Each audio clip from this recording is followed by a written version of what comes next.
Coba deh, bayangkan bumi setelah kiamat. Tapi bukan kiamat meteor yang terkenal itu ya. Ini jauh lebih besar, jauh sebelumnya, di akhir periode Permian. Betul, planet kita itu melewati kepunahan massal paling parah sepanjang sejarah. Separah apa memang ya? Bayangkan saja, 96% kehidupan di laut itu musnah, hilang. 96%. Wow. Di darat, 70% hewan bertulang belakang juga lenyap. Ini benar-benar seperti, tombol reset raksasa ditekan. Tapi ini bukan akhir cerita kan?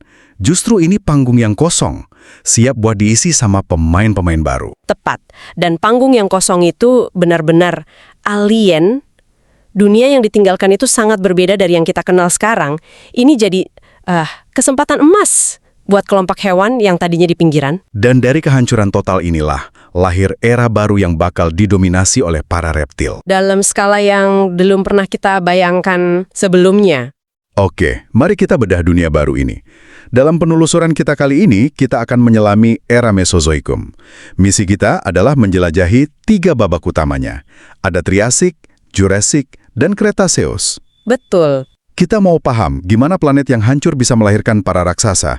Dan, makhluk-makhluk luar biasa apa saja yang hidup di darat, laut, dan udaranya. Dan yang menarik di sini adalah gimana setiap perubahan di planet ini, entah itu geologis atau iklim, itu jadi pemicu langsung buat evolusi. Jadi semuanya saling terhubung ya? Sangat terhubung. Kita akan lihat gimana pecahnya satu benua raksasa itu menciptakan keragaman yang luar biasa. Oke, kita mulai dari babak pertama. Periode Triasik, ini sekitar 250 juta tahun yang lalu. Benar. Dan lupakan peta dunia modern. Saat itu semua daratan jadi satu kan? Super benua Pangea itu. Betul. Bentuknya kayak huruf C raksasa. Jadi nggak ada samudra Atlantik. Anda bisa jalan kaki dari Amerika Utara ke Afrika. Luar biasa. Dan kondisi di Pangea ini sangat ekstrim. Bagian tengahnya itu gurun yang luas banget. Panas, kering. Karena jauh dari laut ya, jadi udaranya nggak lembab. Tepat. Vegetasinya juga harus tangguh.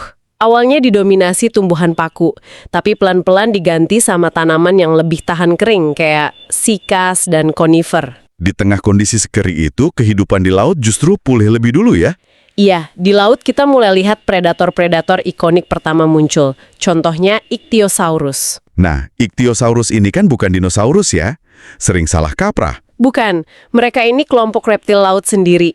Dan evolusinya itu luar biasa. Gimana tuh? Fosil awalnya menunjukkan mereka itu lebih mirip kadal yang kaku di air. Jutaan tahun kemudian, wush, tubuh mereka jadi ramping kayak lumba-lumba. Oh, jadi bentuknya mirip tapi mereka bukan kerabat ya? Betul, itu namanya evolusi konvergen. Tapi lautan Triasik bukan cuma milik mereka. Ada juga predator primitif seperti Cymbospondylus, panjangnya bisa sampai 10 meter. 10 meter? Monster laut purba? Betul. Oke, laut mulai ramai. Kalau di darat, siapa yang pertama kali berkuasa setelah kepunahan besar itu? Apa dinosaurus langsung muncul? Enggak secepat itu. Panggungnya direbut dulu sama kelompok reptil namanya Archosauria. Archosauria? Nah, mereka inilah nenek moyang dari dinosaurus, buaya, dan juga Pterosaurus, si reptil terbang. Ciri khasnya apa? Mereka punya lubang besar di tengkorak, tepat di depan mata. Fungsinya masih jadi perdebatan sih, tapi itu jadi penanda mereka. Sebelum Archosauria ini dominan, katanya ada reptil-reptil lain yang bentuknya agak aneh ya? Sangat aneh. Triasik itu kayak masa eksperimen evolusi yang liar banget. Contohnya? Coba bayangkan, Tanystropeus. Itu reptil yang lehernya 3 kali lebih panjang dari badannya. 3 kali?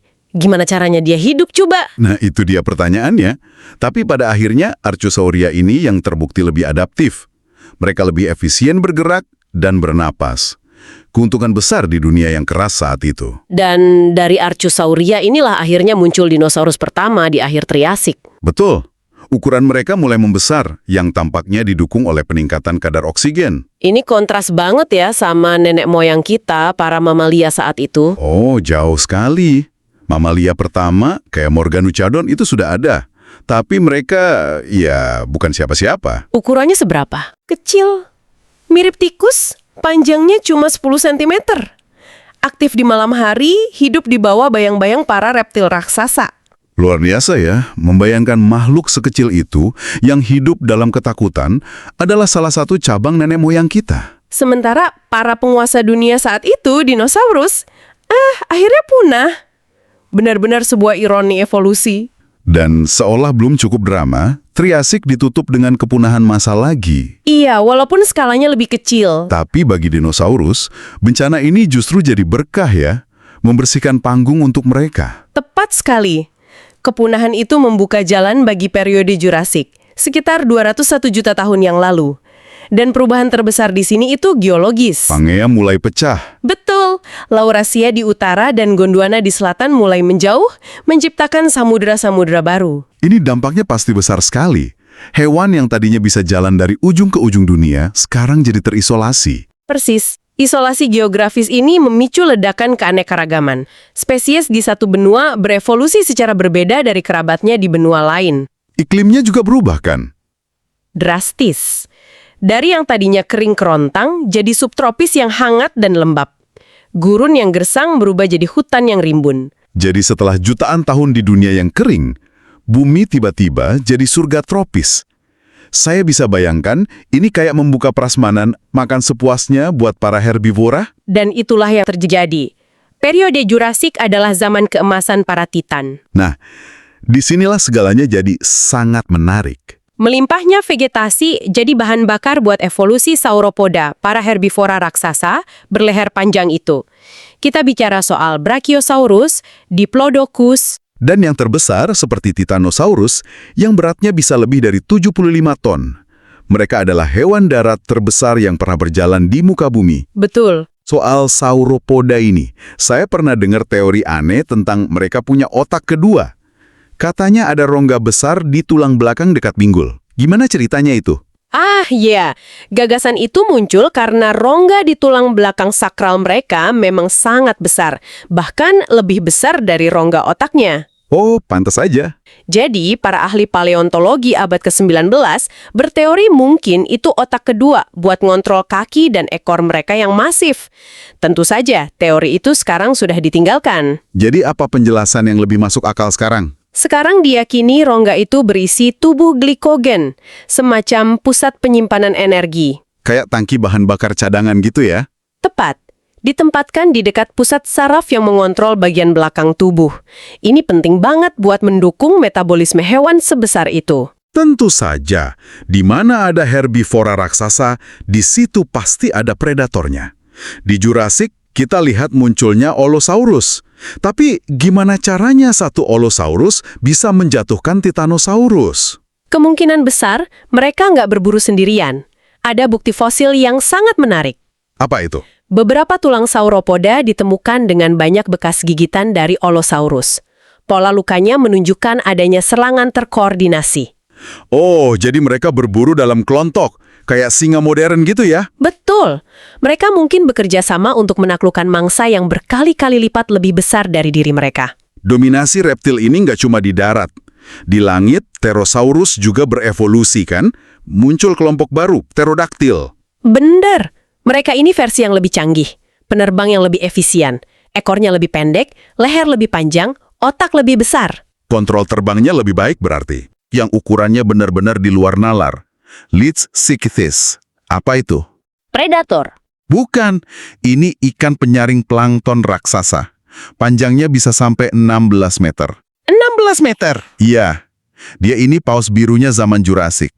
Raksasa lembut yang berenang dengan mulut terbuka. Menyaring makanan kecil dari air. Jadi Jurassik ini puncaknya ya, era para raksasa. Tapi biasanya puncak kejayaan itu rapuh. Sedikit perubahan bisa meruntuhkan segalanya. Apakah itu yang terjadi saat kita masuk ke babak terakhir, Cretaceous? Dunia di periode Cretaceous, dari 145 hingga 65 juta tahun lalu, jadi jauh lebih kompleks dan kompetitif. Benua-benua terus bergerak ke posisi yang lebih kita kenal. Peta dunia modern mulai terbentuk. Betul. India terpisah dari Afrika. Amerika Selatan bergerak ke barat. Dan iklim yang hangat ini memicu sebuah revolusi biologis di darat. Revolusi apa itu? Munculnya tanaman berbunga atau angiospermae.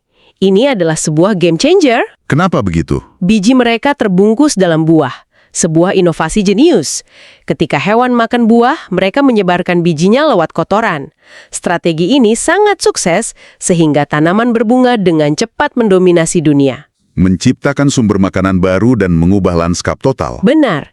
Dan dengan ekosistem yang makin rumit, dinamika predator dan mangsa juga pasti berubah. Mamalia yang selama ini kita anggap hidup dalam ketakutan, ternyata nggak sepenuhnya pasif. Sama sekali tidak.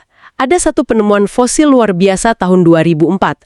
Fosil mamalia bernama Repenomamus. Ukurannya seberapa? Sebesar anjing, cukup besar untuk masanya. Tapi yang paling mengejutkan adalah isi perutnya. Ada apa di perutnya? Sisa-sisa tulang bayi dinosaurus Psittacosaurus. Tunggu. Ini kan benar-benar membalikan cerita ya. Jadi nenek moyang kita itu bukan cuma korban kecil yang ngumpet di semak-semak. Tepat. Ada yang cukup berani buat berburu dinosaurus. Luar biasa. Ini mengubah gambaran klasik kita. Tentu sebagian besar mamalia masih kecil, tapi beberapa di antaranya ternyata predator yang tangguh. Persaingan datang dari berbagai arah, bahkan dari bawah.